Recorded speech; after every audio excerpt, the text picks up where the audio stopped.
All right. Quick opening statement is that I am just absolutely honored to be here, to be the head coach leading the UCF volleyball program. A storied history, and really trying to do everything we can to elevate it to a new level, which is going to be difficult because the bar has been set extremely high, but that was part of the attraction for me in coming and taking this position. So excited to get to know you all over the coming years, and happy to answer any questions you have. Coach, obviously now since you've settled into UCF, what have you learned about the school, the program, and then this roster that you've got? Yeah, still not settled in, but learning as we go. The school is something, a place I've been fairly familiar with, being in Florida for the last 10, 11 years. So that was something I was able to watch from afar and understand, I think, the trajectory of UCF, both university-wide, department-wide, and of course was able to follow volleyball closely as well. As far as the roster, we're learning more every single day, learning personalities, learning strengths, learning weaknesses, where we're going to be vulnerable, what we need to focus our attention on in order to position ourselves to be able to compete at the level that I expect. But every day is another opportunity for us to gather information and then make the important decisions of what we're going to do relative to that information. Coach, I want to talk on your player evaluation. How do you evaluate what makes a good leader, and who are maybe some people that have already stood out to you as leaders? Yeah. Evaluation of leadership takes time. It takes a level of intimacy of learning what makes somebody tick and watching them in different environments and different interactions to kind of see how they respond, their own awareness of the influence they have on the people that they are communicating with at that moment. So that's going to be really important for me in making decisions. But who I've been impressed with, and I've spoken about this a few times, I've been really impressed with the young women that were already in place, that are here, that continue to be a part of the UCF program. And I think that's a testament to a culture that goes beyond just volleyball. It's UCF athletics, it's the UCF community. They've been outstanding, and we're asking them to bring in this new group and ingratiate them to what we're trying to accomplish and get them comfortable in the transition. And they've done a wonderful job. Abby Shomers, who you guys are going to get a chance to speak with in a little bit, is a natural at that. And she was the first person I had a conversation with when I took the position. And it wasn't intentional, other than I knew her position. And oftentimes that position, you tend to find leadership qualities. And I was not disappointed. She was that, is that, and she's going to play a big role in that moving forward. Coach, during Big 12 Media Days, you talked about getting creative, reimagining what you guys can do to elevate the program. Yeah. Can you elaborate a little more about that and how specifically you guys are able to get creative and find new approaches? Yeah, I think one thing I pride myself on in programs that I've been associated with is the ability to find the strengths of each team each year and adjust a system based on those strengths. And so there's not going to be a single thing that defines UCF volleyball, because it's going to change year to year based on the people that we have in the gym. And I think having that flexibility is important. I don't know that I had it when I was younger. It has to be this way.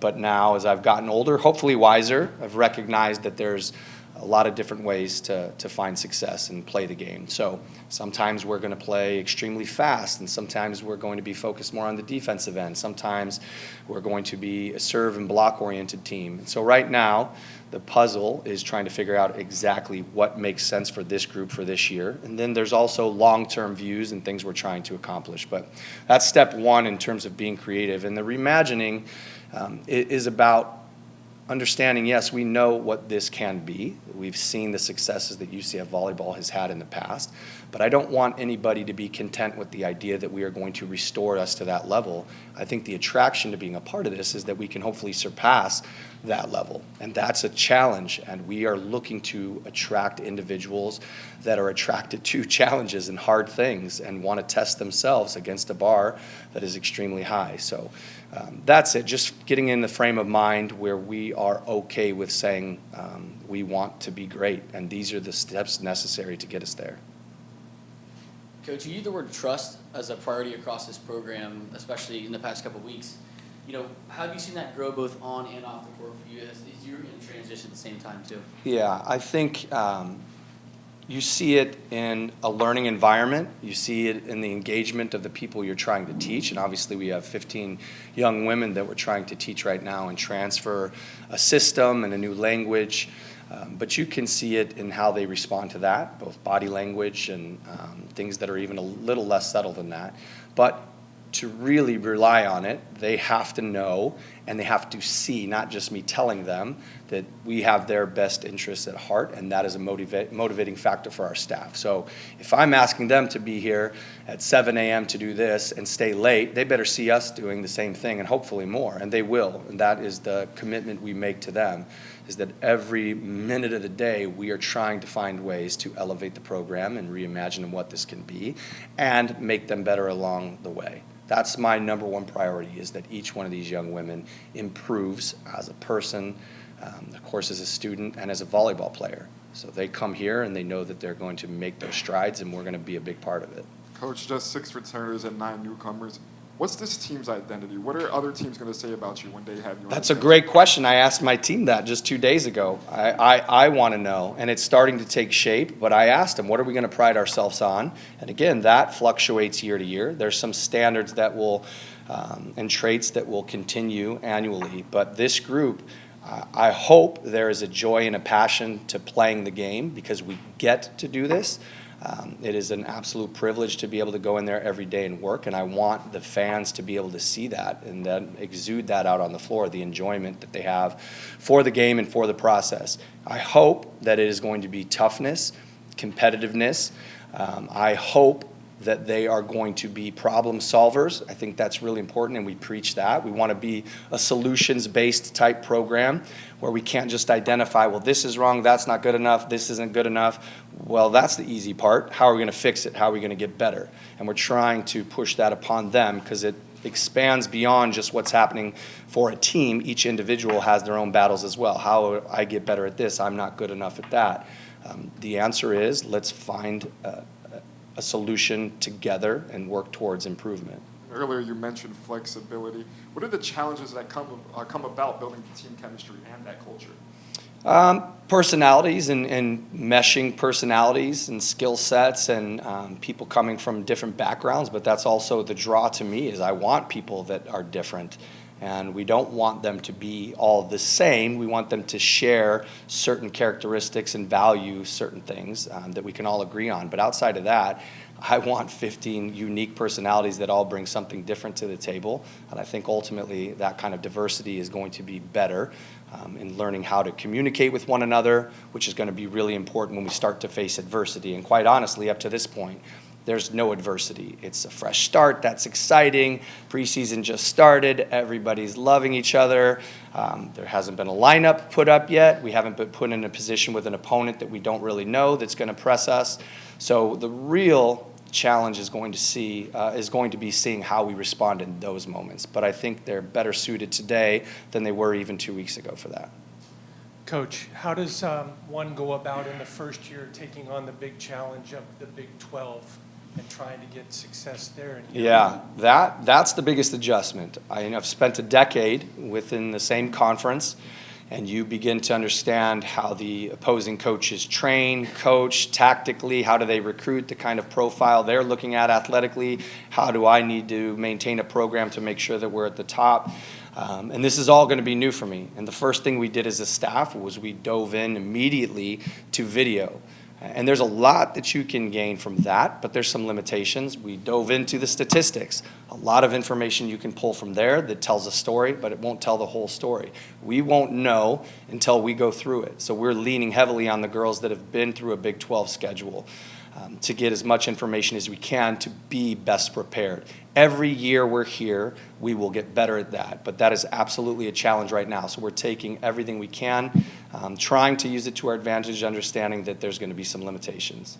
Coach, you talked about how you're familiar with UCF being in the same state for a long time. This season marks 50 years for UCF volleyball. So what has it meant to you, having been around the program in the sense of being in the same state, but now you are a part of that program for this milestone season? Like I said when I introduced myself, it's an absolute honor. I've had the pleasure to meet some of these women that were here I've met at least one, maybe two from that inaugural team. I've known people in different generations within the program. We've reached out to quite a few alumni, asking them for their involvement with some things with the team and just communication and otherwise. And it's just a level of pride that not only do I have, our players have, and we should have for the history and the people that came before us, because it set the stage for the things that we're now able to do. So I've said before, this is a great and exciting year, and the timing to me is perfect, right? You have the present and the future, and we get to mesh that with the past and the people that were really the architects of where we're at right now. And will influence where we're going. So I'm really excited to get to know them more over the course of the season, through the different alumni events and just through basic communication that we have through email, phone calls, and otherwise. But proud to be the torchbearer for the time being for this program based on the 50 years they've had. Coach, on the Instagram page, they kind of built it up on how you said this wasn't a rebuild. Yeah, I hate that term, absolutely. How does it feel for you to kind of step into that role, especially with all these newcomers, and it, for some people, might feel like a rebuild? How do you make it not feel that way? Well, by the tone of the communication, the content of the communication, just rebuild to me, there's a connotation of something's bad now, and this is going to take some time, and it's out in the future. And we are here to do something immediately. And I just, let me put it this way. We have a couple fifth years or seniors that chose to come here as transfers. How would that look if we say, guys, in 3 years, we're going to be really good? That's not how my brain works. It is about what can we get right now to put ourselves in position to be successful. And I believe it, and we communicate that to them. And that's why those individuals chose to be a part of that. We also have some upperclassmen that if our long-term view is 3-4 years down the road, well, what is their role in that other than setting the stage for somebody else? We are about putting each player in a position to create, not maintain. Like, they are here to do something now. And so they will be pushed, and the expectation is such that they're going to be pushed daily to contribute to that view. So again, it's just the timeline of rebuilding. In my head, I think people look too far out. I think that there's enough talent, there's enough information to know that it can be happening here quickly. We've seen it actually in the Big 12 multiple times over the last 5-6 years. There's a lot of mobility opportunities within the Big 12, but you got to do the right things and you've got to have the right personnel to do it. Coach, what has it been like on the recruiting trail, whether it's high school or the portal? What were you looking for? And then who among these newcomers this time around do you think is in store for a real big year? Yeah, well, there's a lot of excitement.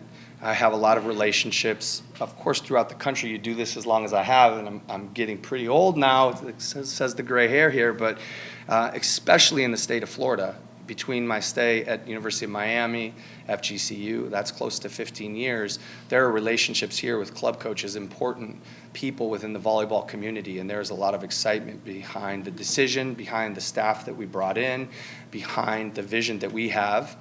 So that is really good. We've got to capitalize on it, got to bottle it up and make sure we can utilize that to get some really good recruits here on the front end, which I believe we have. As far as the newcomers, the true freshmen that have come in, they've all had an impact. I've been really impressed. That transition is challenging. It's challenging anywhere, but to ask them to come in as true freshmen and compete in a gym that's preparing for a Big 12 season, I wasn't sure what to expect. They have exceeded my expectations. We have a nice balance of physicality for the positions that we need to be physical to be able to be effective within the conference.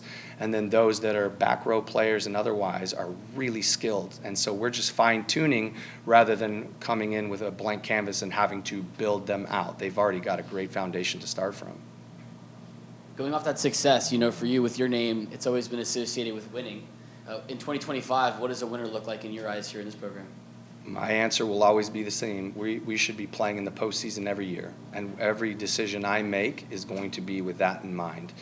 So I believe we can be an NCAA tournament team this year, and every day in the practice gym, they're reminded that that's the expectation. We're at the point where I no longer have to say it. They know it. They absolutely believe it.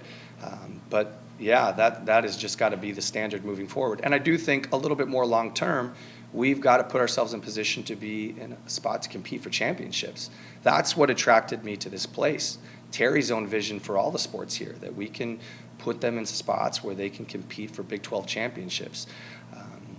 That challenge is enticing and attractive. That's why I'm standing in front of this podium, and the kinds of players that we're going to be trying to bring in are going to believe that they can contribute to that. One or two more. Speak of players like Skylar, for example, who knows you, knows the system, Yeah. how important that is to share that with her teammates and some of the other new faces you've brought in. Yeah, there's a comfort level, I think, on both ends. Comfortable for her. She knows what she's getting to a certain degree. There's a lot of change still. And for me, I know the buttons that I can push with Skylar. So while I'm still learning that from our other players, I know that's a kid who's extremely talented, that can be coached hard and can be held to a standard. And I think when other players see that and recognize the way that she manages it, and that's probably the most telling thing. That's what I think reverberates around the other individuals in the locker room and on the court at those moments. You mentioned making the postseason is always the goal. Yeah. What are some early strengths that you've seen that will allow the team to do this season? Without question, the floor defense is miles ahead of what I was expecting. We've got a nice core of defensive players, but you couple that with players that are just getting the opportunity to play 6 rotations. We're keeping the ball off the floor, which makes those rallies a little bit longer, which generates more opportunities to point score, which really is where we're going to make some strides. So we've got to generate the looks, and those players are doing exactly that. So really pleased with that. Blocking is a big part of my priority and our staff's priority to see some improvements, and that's happening really quickly as well. And they're grasping the concepts, the systems, the things we're asking of them. So those are the 2 areas right now that I think that immediately can and have a positive impact on what we're doing. Thank you all. Pleasure.